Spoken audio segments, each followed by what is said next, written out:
স্বাগত দীপ্ত সংবাদে। আপনাদের সাথে আছি আমি আনোয়ারুল আলম। শুরুতেই জানাবো সংবাদ শিরোনাম। আইন শৃঙ্খলা স্বাভাবিক রাখা কঠিন বলছেন স্বরাষ্ট্র উপদেষ্টা। লীগের সাথে জড়িত থাকলেই ব্যবস্থা। বিদেশ থেকে মানুষ এসে দেশের রাজনীতি নিয়ন্ত্রণ করতে চায়, অভিযোগ করলেন বিএনপি নেতারা। গণ অভ্যুত্থানের সাফল্যের ভাগ নিতে ব্যস্ত বিভিন্ন দল, নষ্ট হচ্ছে জাতীয় ঐক্য, মত রাজনীতিবিদদের।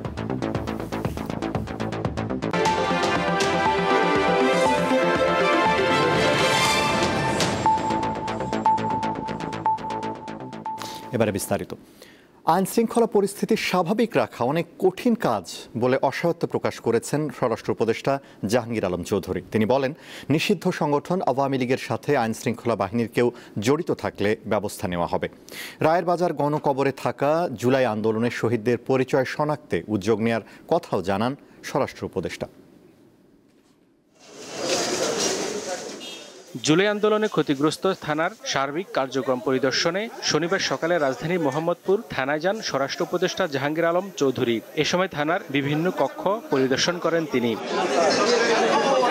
পরিদর্শন শেষে সাংবাদিকদের সাথে আলাপকালে নিরাপত্তা ইস্যুতে নিজের অসহায়ত্ব প্রকাশ করেন স্বরাষ্ট্র উপদেষ্টা। বলেন, আওয়ামী লীগের গোপন বৈঠক বা নাশকতার অপচেষ্টা শক্ত হাতে দমন করা হবে। এর সাথে কোনো বাহিনীর সদস্য জড়িত থাকলে তাকে ছাড় দেওয়া হবে না।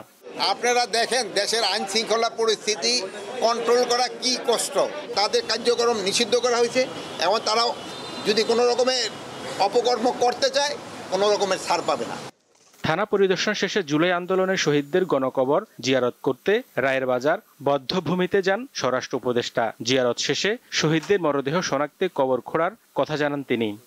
এখানে প্রায় 114 জনের গণকবর রয়ে গেছে, যাদের আমরা এখন পর্যন্ত আইডেন্টিফাই করতে পারি নাই। কেউ চাচ্ছিল এটা শনাক্ত করা হোক, কেউ চাচ্ছিল না। এখন তারা মোটামুটি নাকি রাজি হয়েছে। তারা মুন্সিগঞ্জ আমরা গেছিলাম, সেই সময় বলল যে তারা সবাই রাজি হয়েছে এটাকে শনাক্ত করার জন্য। এই জন্য আমরা খুব তাড়াতাড়ি এদের শনাক্ত করে যারা তাদের বডি এখানে রাখতে চায় তারা এখানে রাখতে পারবে, আর যদি কেউ নিয়ে যেতে চায় ওটাও নিয়ে যেতে পারবে। গণকবর সৃষ্টির নৈপথ্যে থাকা সবাইকে আইনের আওতায় আনার হুঁশিয়ারিও দেন স্বরাষ্ট্র উপদেষ্টা। হেদায়েতুল্লাহ সীমান্ত, দীপ্ত সংবাদ, ঢাকা। অনির্বাচিত কোনো ব্যক্তি সংবিধান সংশোধন করেছে বিশ্বে এমন নজির নেই বলে মন্তব্য করেছেন বিএনপির স্থায়ী কমিটির সদস্য হাফিজ উদ্দিন আহমদ। বিদেশ থেকে মানুষ এসে দেশের রাজনীতির গতি প্রকৃতি নিয়ন্ত্রণ করতে চায় বলেও অভিযোগ করেন তিনি। শনিবার ঢাকায় এক অনুষ্ঠানে তিনি এসব কথা বলেন। রাজধানীর ইঞ্জিনিয়ার্স ইনস্টিটিউশনে শনিবার জুলাই গণ অভ্যুত্থানের বর্ষপূর্তিতে আলোচনা সভা ও শহীদ পরিবারের সম্মাননা প্রদান অনুষ্ঠানের আয়োজন করা হয়।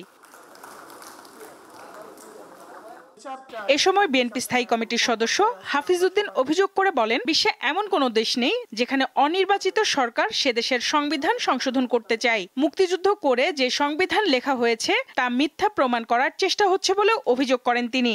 পৃথিবীর ইতিহাসে কোথাও নাই অনির্বাচিত ব্যক্তিরা সংবিধান সংশোধন করে। এখানে সেটাই প্রস্তাব দেওয়া হয়েছে। জনগণের সম্মতি ছাড়া, পার্লামেন্টের সম্মতি ছাড়া কিভাবে সংবিধান সংশোধন করতে চায়। এদিকে বিএনপি স্থায়ী কমিটির সদস্য আমির খসরু মাহমুদ চৌধুরী বলেছেন, যারা নতুন নতুন তত্ত্ব নিয়ে হাজির হচ্ছেন তারা সংসদীয় গণতন্ত্রে বিশ্বাসী নয়। শনিবার বিএনপির সাবেক ভাইস চেয়ারম্যান আব্দুল মান্নানের ৫ম মৃত্যুবার্ষিকীতে আয়োজিত স্মরণ সভায় তিনি একথা বলেন। গণতান্ত্রিক প্রক্রিয়ার মাধ্যমে যদি কোনো পরিবর্তন আনতে হয়, সংসদের বাইরে সেটা করার কোনো সুযোগ নাই। যারা এই কথাগুলো বলে আজকে বাংলাদেশের আগামী দিনের গণতান্ত্রিক প্রক্রিয়াকে বাধাগ্রস্ত করতে চাচ্ছে, নির্বাচনকে বাধাগ্রস্ত করতে চাচ্ছে, তারা গণতন্ত্রে বিশ্বাস করে না, তারা সংসদীয় পদ্ধতিতেও বিশ্বাস করে না। শেখ হাসিনা সংসদীয় প্রক্রিয়াকে ধ্বংস করেছেন উল্লেখ করে বিএনপির এই নেতা বলেন, যেসব বিষয়ে রাজনৈতিক দলগুলোর মধ্যে ঐকমত্য হবে না তা সংসদে সমাধান করা হবে, বাকিদের জনগণের কাছে নিয়ে যেতে হবে।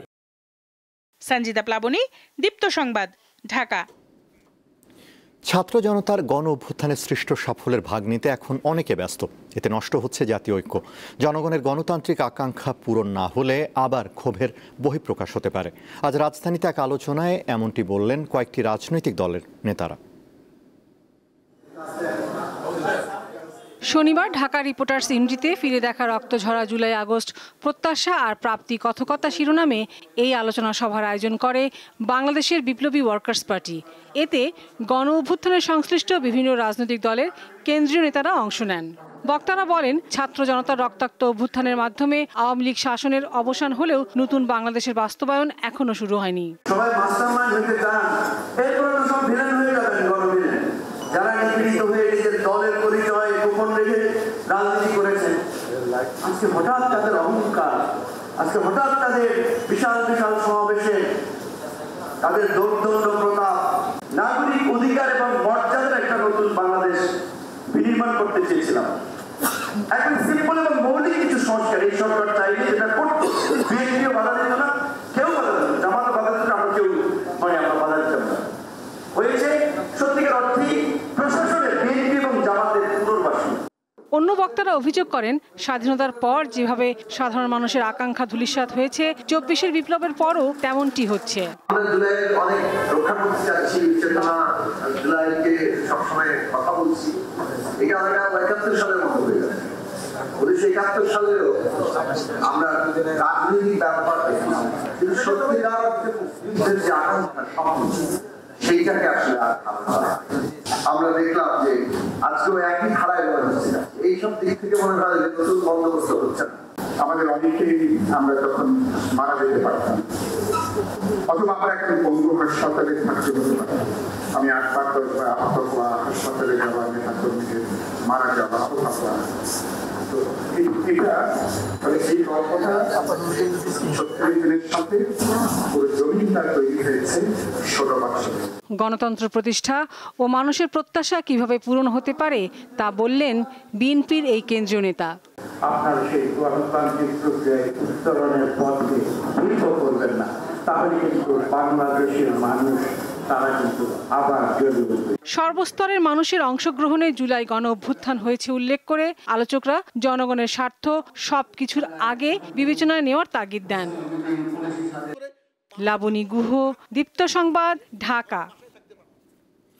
যুক্তরাষ্ট্রের সঙ্গে শুল্ক ইস্যুতে কোনো ধরনের গোপন চুক্তি করা হয়নি বলে জানিয়েছেন বাণিজ্য উপদেষ্টা। ওয়াশিংটনে এক ব্রিফিংয়ে তিনি বলেন, এই বাণিজ্য চুক্তি নির্বাচিত সরকার চাইলে বাতিলও করতে পারে। স্থানীয় সময় বৃহস্পতিবার মার্কিন প্রেসিডেন্ট ডোনাল্ড ট্রাম্পের এক নির্বাহী আদেশে নতুন শুল্ক হার ঘোষণা করা হয়। এতে বাংলাদেশি পণ্যের উপর শুল্ক ৩৫% থেকে কমিয়ে ২০% করার ঘোষণা দেওয়া হয়। পরপর কয়েক দফা দর কষাকষির পর চুক্তিতে পৌঁছায় ঢাকা ও ওয়াশিংটন। আলোচনায় অংশ নেওয়া নিরাপত্তা উপদেষ্টা খলিলুর রহমান জানান, প্রয়োজন না থাকায় লবিস্ট নিয়োগ করা হয়নি। তবে মধ্যপ্রাচ্যের একটি দেশ বাংলাদেশকে সহযোগিতা করেছে। আর বাণিজ্য উপদেষ্টা জানান, বোয়িং বিক্রির চেয়ে কৃষি পণ্যে যুক্তরাষ্ট্রের আগ্রহ বেশি। যুক্তরাষ্ট্রের সম্মতি সাপেক্ষে এই চুক্তি প্রকাশ করার বিষয়ে আশ্বাস দেন খলিলুর রহমান। শুল্ক চুক্তি নিয়ে যৌথ বিবৃতি আসতে পারে বলেও জানান বাণিজ্য উপদেষ্টা। যুক্তরাষ্ট্রের বাজারে বাংলাদেশের পোশাক রপ্তানিতে ২০% শুল্ক নিয়ে এখনই আত্মতুষ্টিতে ভোগার সুযোগ নেই বলে জানিয়েছে বিজিএমইএ। শুল্ক কমানো নিয়ে রাজধানীর উত্তরায় বিজিএমইএ কার্যালয়ে আয়োজিত সংবাদ সম্মেলনে একথা বলেন তৈরি পোশাক রপ্তানিকারকদের শীর্ষ সংগঠন বিজিএমইএ সভাপতি মাহমুদ হাসান খান বাবু। তিনি বলেন, শুল্ক আরও কমাতে কিছু দেশ আলোচনা চলমান রেখেছে। ট্রাম্প প্রশাসনের সঙ্গে আলোচনায় থাকা দেশগুলো শুল্ক কমাতে সক্ষম হলে বাংলাদেশ রপ্তানি প্রতিযোগিতায় পিছিয়ে পড়ার আশঙ্কা রয়েছে। এমন বাস্তবতায় বিজিএমইএ সভাপতি বাংলাদেশের সরকারকেও শুল্ক আলোচনা চালিয়ে যাওয়ার আহ্বান জানান। তিনি আরও বলেন, রপ্তানিতে প্রতিযোগিতা সক্ষমতা ধরে রাখতে আলোচনার পাশাপাশি পোশাক শিল্পের নীতির সহায়তা অব্যাহত রাখতে হবে। ভ্যাট, ট্যাক্স ও কাস্টমকে আরও দক্ষতা বাড়ানোর পরামর্শ দেন তিনি। মার্কিন শুল্ক কমাতে বড় ভূমিকা রাখায় অন্তর্বর্তী সরকারের কাছে কৃতজ্ঞতাও প্রকাশ করেন বিজিএমইএ নেতারা।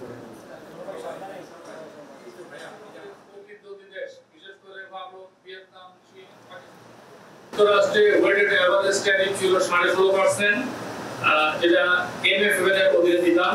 এখন যে অতিরিক্ত 20% শুল্ক নির্ধারিত হয়েছে, এর ফলে আমাদের মোট শুল্ক দাঁড়াবে 34.5% হবে, যা বিভিন্ন পণ্যের জন্য বিভিন্ন আকারে আরোপিত হবে। টানা প্রায় ৯ মাসের মন্দা কাটিয়ে কিছুটা ঘুরে দাঁড়িয়েছে দেশের অন্যতম পুঁজিবাজার ঢাকা স্টক এক্সচেঞ্জ।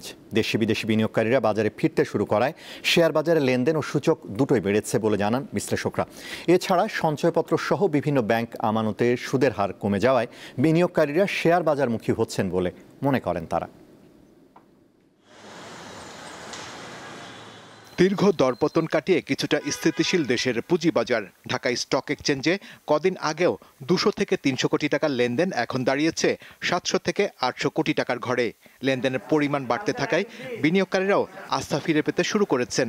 কিছুটা বাড়ছে, কিছু কম চলতেছে। এরকম মার্কেটটা থাকলে হয়তো বিনিয়োগকারী আসবে, ইনভেস্টমেন্ট করতে আসবে। এটা আস্থার সংকট ছিল, সেটাও তো আস্তে আস্তে কেটে যাচ্ছে, কারণ লেনদেন তো অনেক কমে গিয়েছিল। অনেক শেয়ার কিনা মনে করেন হলো একদম ধরেন পুঁজিই নেই, ওই শেয়ার ধরেন এখন বিক্রি করে তারা অন্য শেয়ার কিনতেও পারতেছি না, ওই জন্য এখন আশায় আছি দেখি।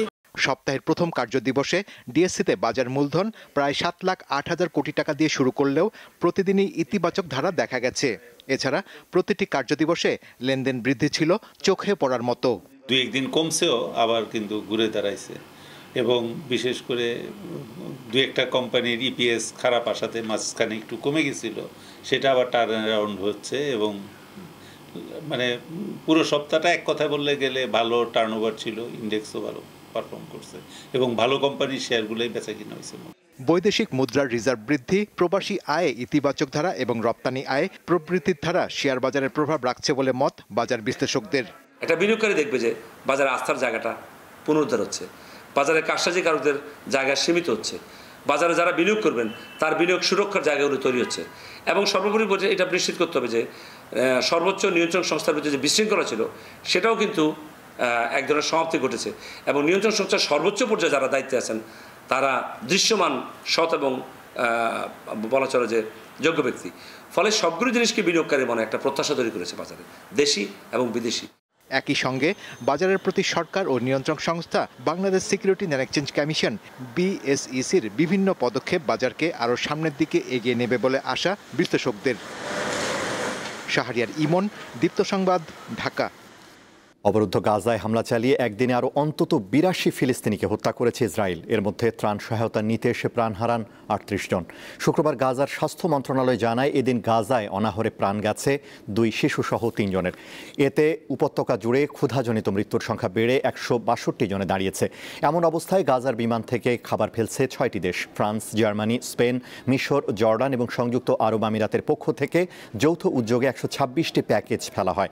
তবে বিমান থেকে ফেলা ত্রাণ গাজার জন্য যথেষ্ট নয় জানিয়ে ইসরায়েলকে পূর্ণ মানবিক সহায়তা প্রবেশাধিকার দেওয়ার আহ্বান জানিয়েছেন ফ্রান্সের প্রেসিডেন্ট। এদিকে ইসরায়েলের পর গাজা সফরে এসে সেখানকার ত্রাণ বিতরণ কেন্দ্রগুলি পরিদর্শন করেন যুক্তরাষ্ট্রের বিশেষ দূত স্টিভ উইটকফ।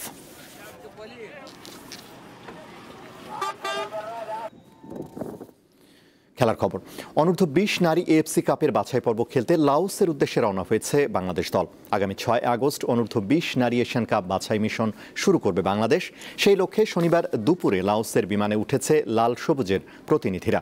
বাছাই পর্বে H গ্রুপে বাংলাদেশের 3 প্রতিদ্বন্দ্বী দল দক্ষিণ কোরিয়া, লাওস ও পূর্ব তিমুর। 6 আগস্ট বাংলাদেশের প্রতিপক্ষ স্বাগতিক লাওস। 8 আগস্ট পূর্ব তিমুর আর 10 আগস্ট দক্ষিণ কোরিয়ার মুখোমুখি হবে বাংলাদেশের মেয়েরা। 33 দলের বাছাই পর্বে 8 গ্রুপের সেরা 8 দল যাবে এশিয়ান কাপে। গ্রুপের দ্বিতীয় সেরা 3 দলও পাবে থাইল্যান্ডের টিকিট। শেষ করব দীপ্ত সংবাদ, তার আগে সংবাদ শিরোনামগুলো জানাবো আরও একবার। আইন শৃঙ্খলা স্বাভাবিক রাখা কঠিন বলছেন স্বরাষ্ট্র উপদেষ্টা। লীগের সাথে জড়িত থাকলেই ব্যবস্থা। বিদেশ থেকে মানুষ এসে দেশের রাজনীতি নিয়ন্ত্রণ করতে চায়, অভিযোগ করলেন বিএনপি নেতারা। গণ অভ্যুত্থানের সাফল্যের ভাগ নিতে ব্যস্ত বিভিন্ন দল, নষ্ট হচ্ছে জাতীয় ঐক্য, মত রাজনীতিবিদদের।